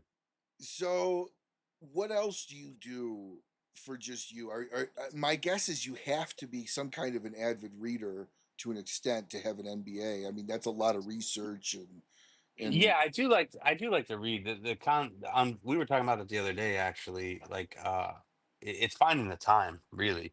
That's kind of lacking. I listen to a lot of podcasts to kind of like escape for a little bit. sure. That's kind of my thing. Yeah, because like I like to travel as well, but very rarely now do I get away just to kind of take a vacation. It's really nice. We did our annual event in Hawaii last week, you and I were talking about, and I Hmm. I got to tack on some days and just kind of do nothing, just be a bum. Like it was awesome. Just eat, lay around, do nothing. I don't get to do that very often, so that was pretty cool. But yeah, I mean, I do like to read. It's finding the time, but I consume a lot of podcasts. I'm a big true crime podcast guy, so I consume a shit ton of podcasts. Are you a gamer?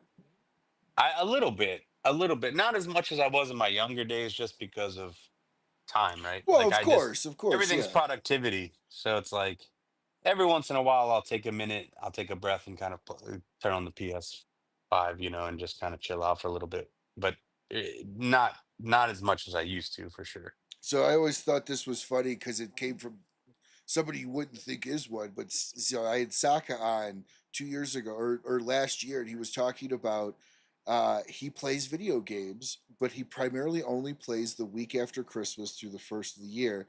And he's like, everybody knows to leave me the fuck alone. And he was talking about the video game he had lined up. So I think that's a good thing to do is to take that time for yourself. And as a Yeah, business owner, it's hard to feel like you can. yeah, it is hard, and that's kind of like what we always joke about headquarters here because it's very comfortable here. Like, it's very, very comfortable. I So feel like, like if you panned out, there's a pool table and a oh mini yeah, bar. we got two of these TVs. There's game systems on both of them. There's massive leather chairs that you just sink in. Generally Thursdays, like everyone comes up, we watch TV until 4 in the morning or whatever. But yeah, Kegs. sometimes no, we got a lot of bourbon though. We got a lot of whiskey over here.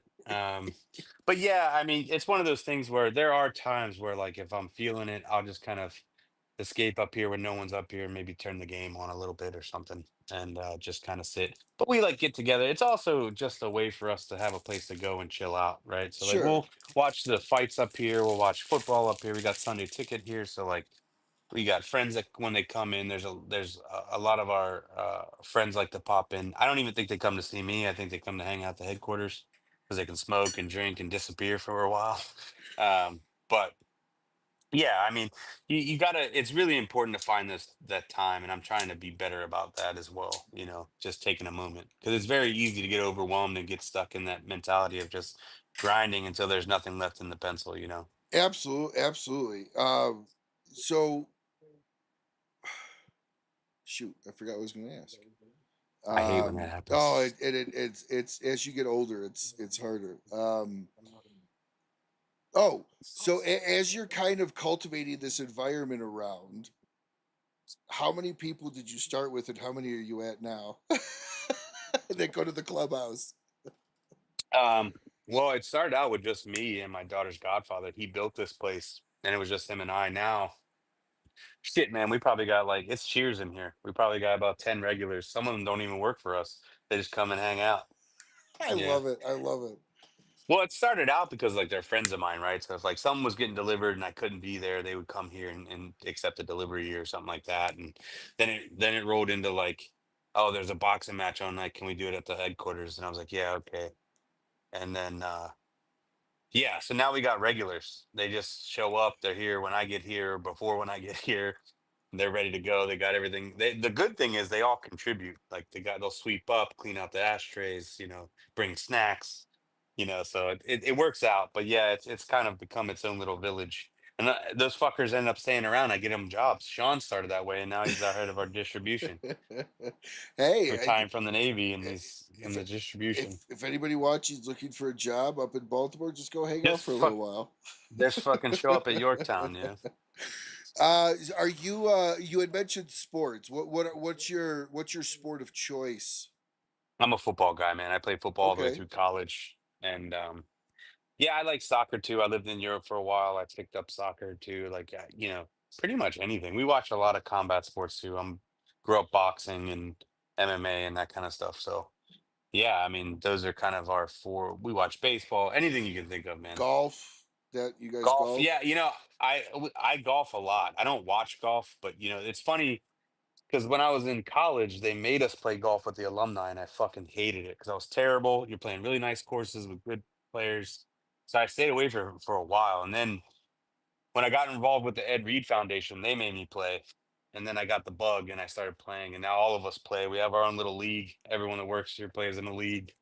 We play together, play against each other. It gets really competitive. We just actually a couple weeks ago did the Ed Reed Foundation golf outing for the year. So We do golf a lot, actually, more than I was like, I thought I'd be way older by the time I started picking up golf. But yeah, we do. It's one of those things where it's a fucking terribly frustrating game, but it becomes so addicting.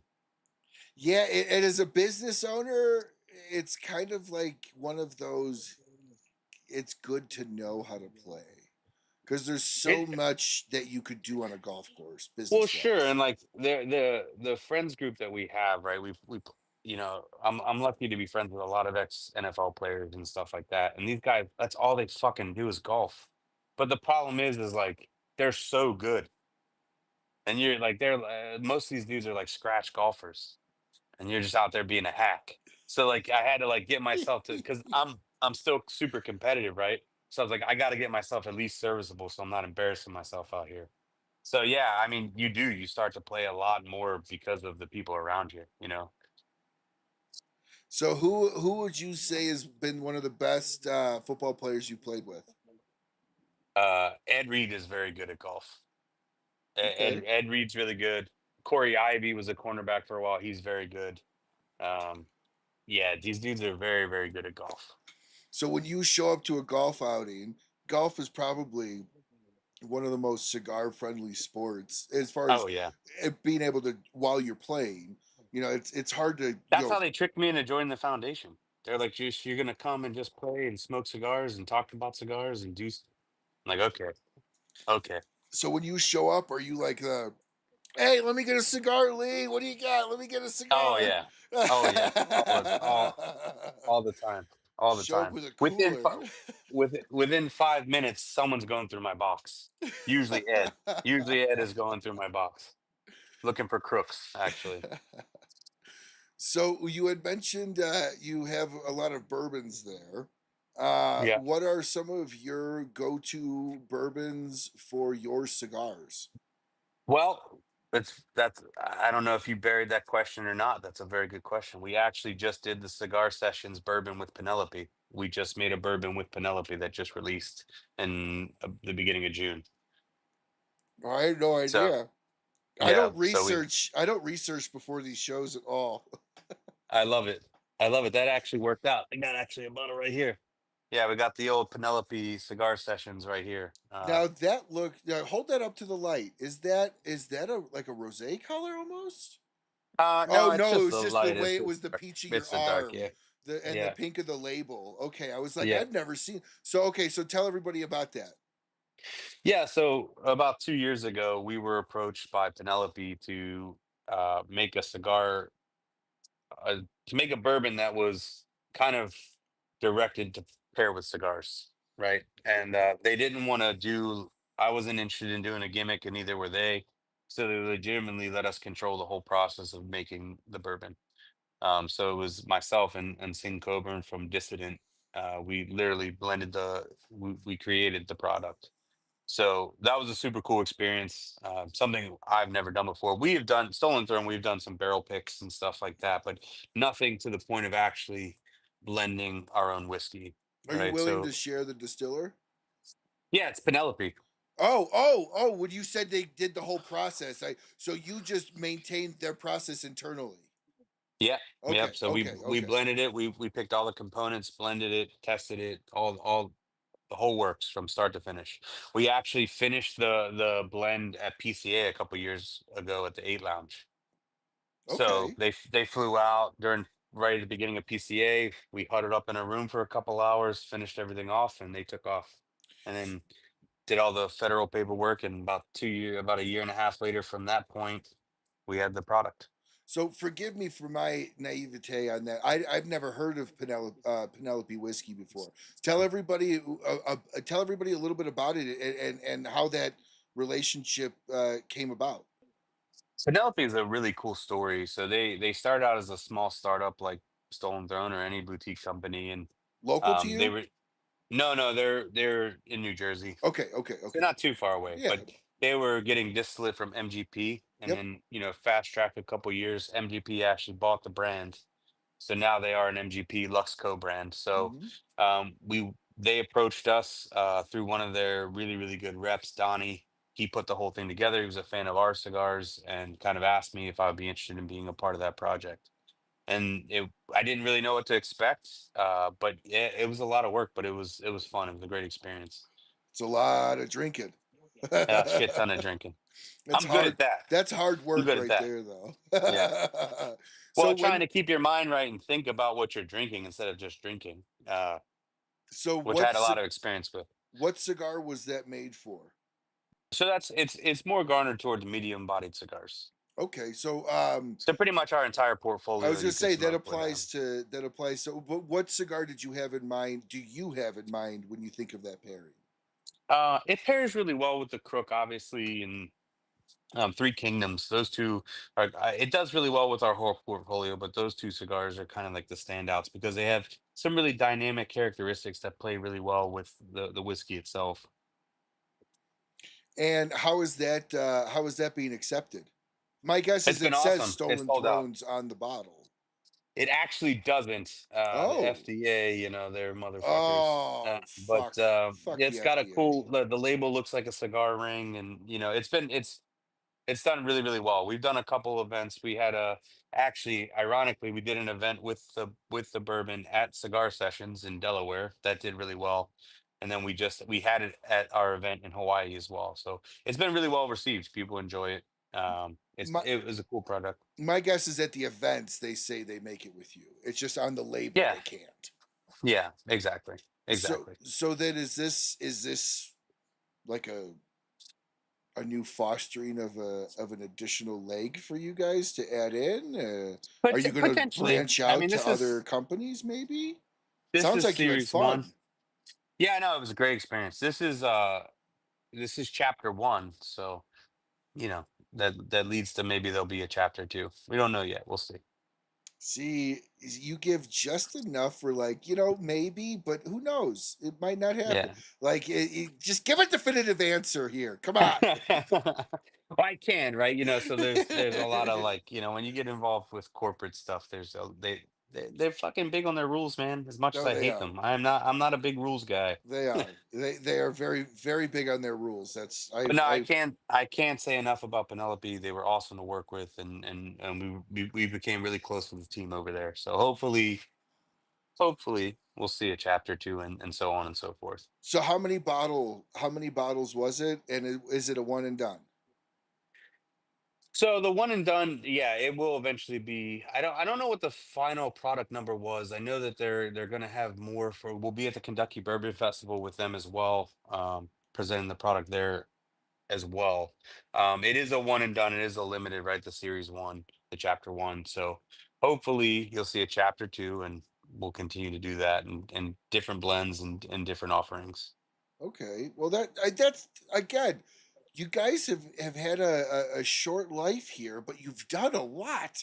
You've Yeah, accomplished a lot. Like you I gotta again. start saying no more.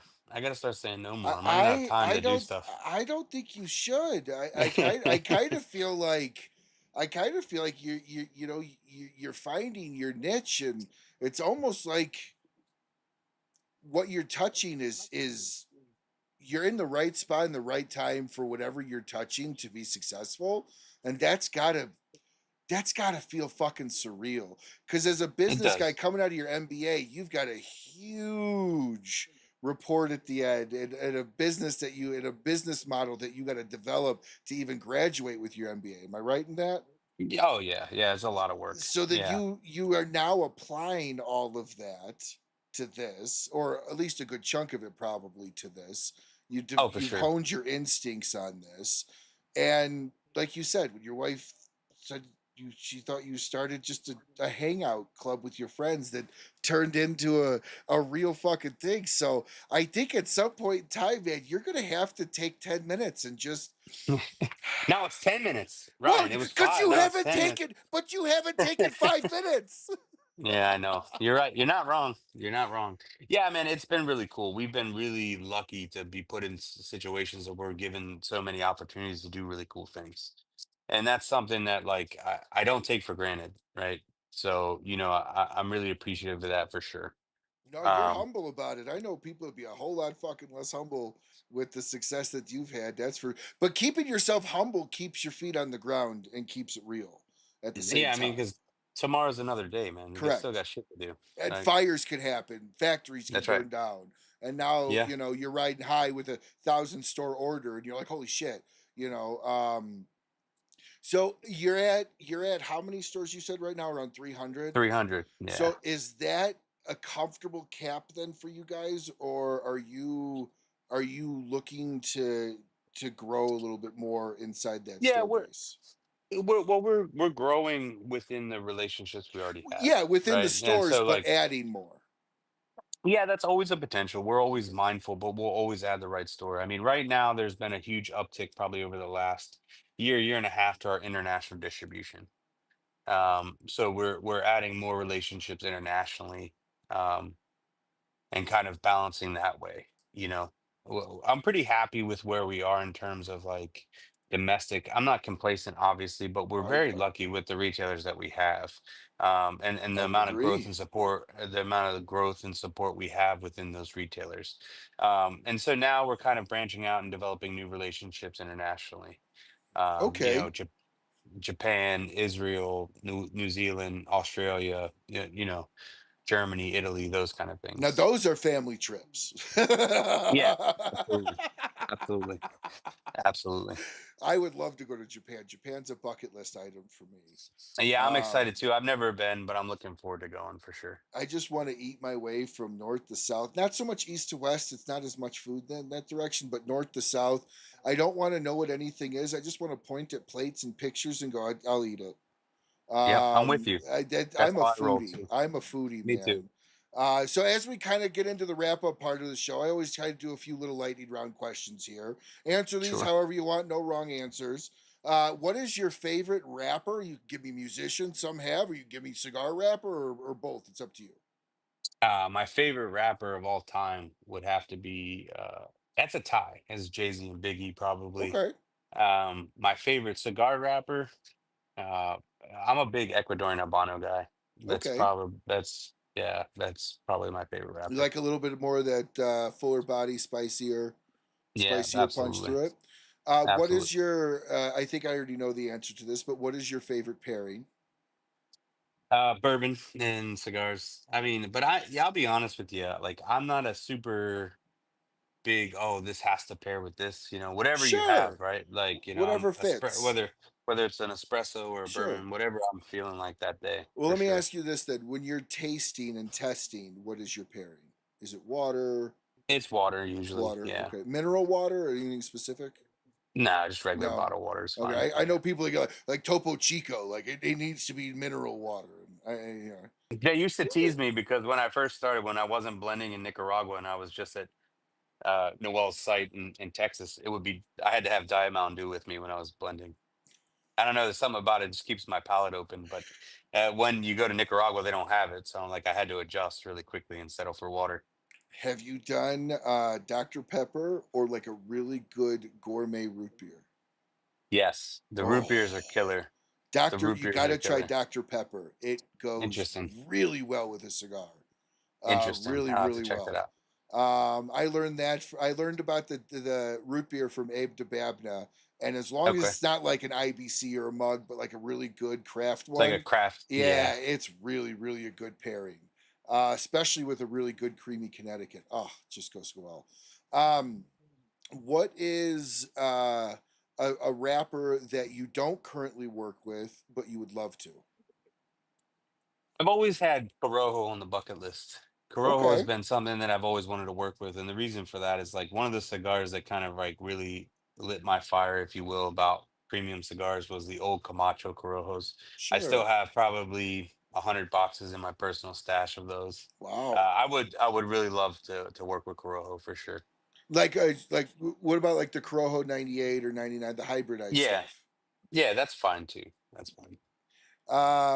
What is a size of cigar that you don't make that you would be interested in making?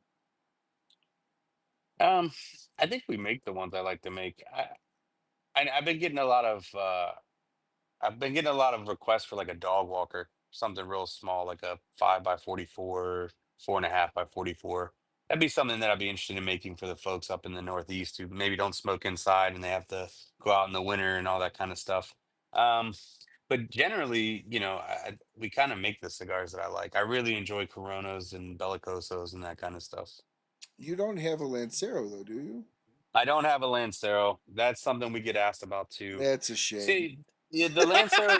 See, like but the I'm a funny thing is like, Lancero whore. well, the funny thing about it is Lanceros don't sell, right? I love them. People Everybody love them. wants them, Everybody, but yeah, you're but right. no one buys them, And right? I'm Everybody wants this them. guy. I've got about 4 boxes. This guy buys them. I'm the guy Yeah, that does buy them. that's good to So know. yeah, well, where Lanceros do well are LEs, Yeah, I can small see that run too. And LEs or event cigars. well, it has to be the right scenario, like anything else. Like not every rapper, you need a really good rapper to be a Lancero, and not every rapper is meant to be a Lancero, if that makes Very sense. true. No, very true. And and so yeah, I mean the LA thing or the event cigars, those are all really good ideas. And I'm not you that's how you might see one from us. We get questions about it quite a bit, actually. That's Especially really working with Noel, who loves small gauges, and so yeah, and as much of a Lancero guy as I am, I always tell people they don't sell. Like it's a shame, but they I don't don't, yeah. anymore. So being that you do two sizes per release, so what is your favorite size? If I had to pick, I mean, I love all the sizes really. I just don't get into bigger ring gauges. I don't care for those much personally. So no Um, 60s. no, no I'm the same Gordos. way. I'm the same way. Um, a Corona, if I had to pick, if you had to put a gun Okay. to my head, our 6x46 is Yeah. probably my favorite size. 46 48 to 38 is my go-to ring gauges. That's awesome. I, Those are good I, I ring prefer gauges. I prefer a Corona, or even like a Corona Gorda, the six and a quarter by 46 or 48. I like that. Makes Um, sense. so what about if you had the ability to collaborate with anyone within the cigar industry right now? And I get it, you're not going to be able to say everybody, but who comes to your mind first? Oh, that's a good question, man. There's so many good people. I don't know. That's a good question. Hmm. I don't have anyone off the top of my head. Would you say yes to more than you'd say no to? Because I think I know who you're thinking of. Probably. I mean, the problem with collaborations is like it has to fit creatively, right? Because everyone has their own approach to stuff. The way that I make cigars may not work for somebody else. Hmm. But I know that there's quite a few guys out there that are of like mind that would be really fun to work with, I'm sure. Um, but yeah, I would probably, to your point, I'd probably say yes more than I'd say no, probably. Oh yeah, I mean, look, everybody wants to work with Jelly Roll right now. He's the hottest thing on the Yeah, market. Like you yeah, really can't that's say right. no. You know, Can't he say just no to did a Jelly Roll he just did or a Teddy huge Swims. Yeah. right. He just did a huge concert. My buddy and his wife just paid like $500 for 2 tickets to go see him in Denver, and apparently it was Wow. an absolutely amazing show. So uh, what are some of speaking of music? What are some of your favorite bands? What are some of your genres you listen to? Man, I'm all over the place. I mean, I would say my biggest genre is I'm a big outlaw country guy, right? So Jamie Johnson, Tyler Childers, Sturgill Simpson, those kind of guys are kind of like Cody Jinks. They're in my regular rotation, but I really listen to everything. Rap, hip hop, rock, all kinds of stuff. It just depends, whatever mood you're in. But if I had to pick and I had one genre, it'd be the outlaw stuff. Now, I like songwriters, I like stories, and. would you call Hank William the Third outlaw? Yeah, yeah, he's kind of like that alternative outlaw, He's you dirty know. outlaw. Like my Yeah. buddy introduced me for the first time a couple weeks ago to him, and I'm like, that's a long way from Hank Senior. That's a No, long sure. way from his dad too. Yeah. Yeah, for sure. For sure. So, what is some of your uh? Let me ask it this way: if you were to have a different job, what would it be? Oof. I don't know. Maybe I work at a cigar store. Okay, no, that's fair. That's fair. Or I'd be like a marshal at a golf club, of course, just yelling at people, untucked shirts. See, Yeah. I can see you doing that at like a Top Golf, yelling at people for hitting it Oh over the yeah. net. Yeah. I told you no full swings. We've all seen those videos. Oh yeah. But I'm usually the guy they're yelling at, to be honest. Well, it's like my kids go, right? So my kids love Top Golf, and they're all like, "Dad, hit it over the fence." So you're not gonna say no. Okay. So we have So, an interesting question here from Paul. What cigars have you gotten from NFL golfers? oh man, that's good because usually they're mooching off of me. Uh, Not always. Ed really likes Placencia, so he usually gives me some Placencia stuff. I've gotten some Cubans off some golfers and some athletes and stuff too. But yeah, generally they're mooching off me. It's not the other way around, which kind of sucks. I'm like, they have more money than me. They should be giving me cigars. If you could have a stolen throne cigar with anybody alive or dead, not Jesus. Don't go with the the cop outs. No. Or George Washington. Who would it be, and what stolen throne would you bring? I would, man, this is pretty easy for me. Like I'm obsessed with Rick Rubin. Okay, I would love to have a cigar with him and just kind of like chop it up and kind of just hear. Like I read his book. If you haven't, it's pretty interesting how he sees the world, man. Uh I would he's not I even would really a probably music guy. He's he's just a genius. he's He's just just a a juicer. Yeah, genius. yeah, like he just did the new Tyler Childers album Yeah, actually. I would probably bring everything because I wouldn't want it to end. I feel like that dude could just tell you things about yourself that you didn't even know. Like it's just one of those things. Like if you've ever seen, like he did a documentary called Shangri La a couple years ago. He bought the old Shangri La and kind of turned it into a studio. And just hearing like how musicians talk about him, like they're saying like, I mean, he's worked with everyone from Tom hmm, Petty, Johnny Cash, Beatles. all the Def Jam stuff, right? Paul McCartney, and like just hearing that, like he doesn't even have to say anything. Like him just being there, like brings the best out of him. So you're like, man, rub some of that shit off on me, man. No, that's funny. That's an interest. I've never heard somebody say, but I mean, you're 100% right. Like, why would you? I mean, the guy's an absolute genius, and you might have to be open to some mind altering substances while you're hanging out with him. Yeah, At the fuck same it. time, it's a one time thing, right? You only get that opportunity once, you know. It goes the way it goes, How do you want the cigar industry to remember you by when you're gone? Um, I think really, I just want people to remember that I gave a shit. You know, that I tried to do the best I could for retailers and consumers alike. That we care about what we're doing and who we're doing it for. I think that's if I had to, I'm not a big remember me guy, but if I had to, I think that's what I would look for. Is like Okay. that guy gave a shit.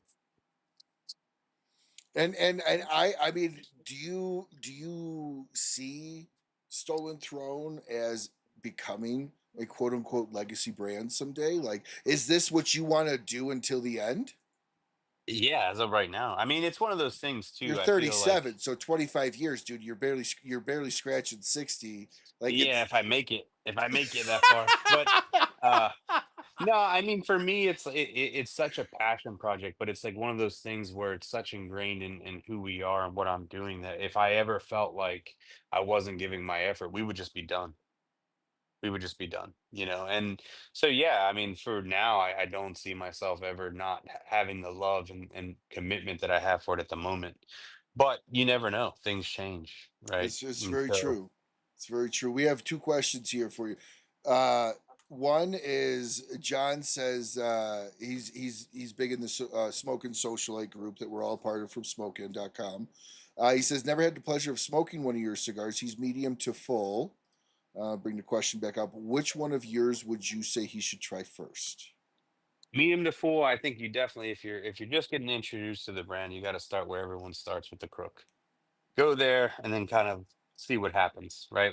The cool thing about our portfolio is like one of my biggest like fears was that I would be predictable as a blender. So all of our offerings are vastly different. I don't want anyone to ever have a cigar and be like, man, this is fucking boring. They need that. Yeah, you need that, right? Because I don't like born cigars, right? And that's the one reason why, to your point, I don't make Gordos because I would never smoke it. So how can I ask Mm-hmm. you to buy a cigar that I'm not going to smoke myself? Mm-hmm. And so, in that regard, I think you have to start with the crook, just where it all began, and kind of build out from there.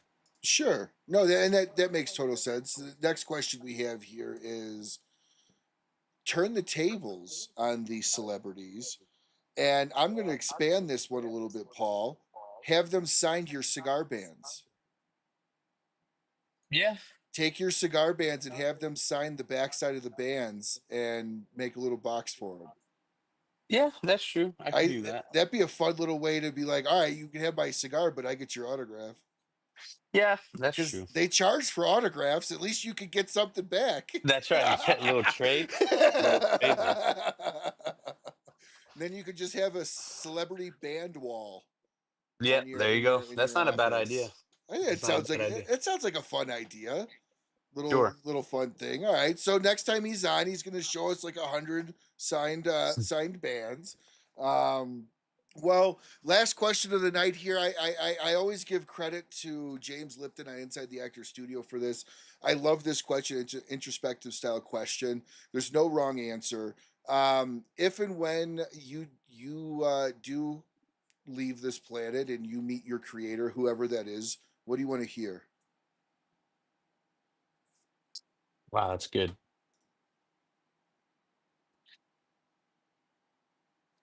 I think I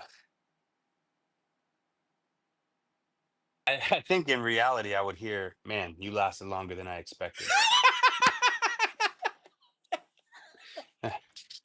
But in reality, I think we all want to hear that, like, you did your best, right? You did the best with what you had. You kind of tried to be fair and change and kind of grow. I think, but in reality, I would hear, man, you made it a lot longer than I thought you were going to make it. If you had one cigar to take with you to your creator, what would it be? Oh man, I think it would be anything we made. Because it's like one of those things. Like I don't want to be easy and say the crook, and because that's where we started, right? But in reality, anything we were lucky enough to make. It's one of those things that is never lost upon me, that how quickly people will want to try what we have, or there are guys in this industry that are busting their asses just to try to put their stuff in your hand.